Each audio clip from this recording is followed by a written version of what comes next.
Hey folks, it's Simon here with your Tao Daily for Monday, the 3rd of March, 2025. There's a saying in markets that tops are a process, bottoms are an event. Now, what does that mean? What it means is tops tend to take a lot longer to form than bottoms. Now, just to illustrate that point, let's go back to the days preceding and during the global financial crisis of 2008-2009. And so if we go back to 2006-2007, when the market was starting to make a top, what you can see is we kind of grind higher, and then boom, and that was a 7% drop.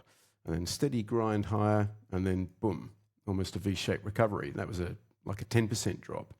And then grind higher, drop, V-shaped bottom, new highs, and then we had another grind, bit of sideways move, new high, drop, V-shaped bottom, new all-time high. That was after a 12% decline. All right, and then things kind of start to break down. What you'll notice is when price is above the 200-day moving average, it spends more time rising than it does falling. When price is below the 200-day moving average, it spends more time falling than it does rising. That's the nature of a bull market versus a bear market. But when you look at the ultimate low in March of 2009, it was just a V-shaped bottom. Boom. I didn't draw that very well, but you get the point. It just there was no bottoming process. The bottom just happened. All right, let's go back and have a look at the COVID crash, sort of more recent memory.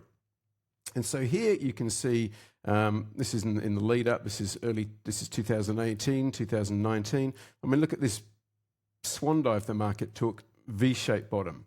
And then we kind of grind higher, whoop, straight back up. Grind higher. Okay, this was not a very big fall, and that was a bit of congestion. But here we got another V-shaped bottom, and then ultimately made new high after new high. And then obviously, we had the COVID crash. But look at the bottom. There is no bottoming process. The bottom just happened, V-shaped bottom. Tops are a process, bottoms are an event. That's what that means. Now, how does this play out in today's market? Well, we've seen a series of higher highs, haven't we?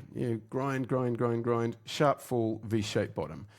Grind, sharp fall, V-shaped bottom. V-shaped bottom, V-shaped bottom, little V-shaped bottom here. Is this what we're looking at here potentially?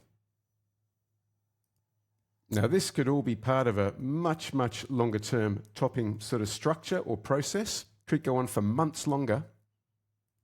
But given Friday's very strong performance, we could be looking at another V-shaped bottom. Whether this is enough to take us back to new all-time highs remains to be seen. But at a minimum, it should take us back up to the middle of the box. Well, in fact, we're almost there.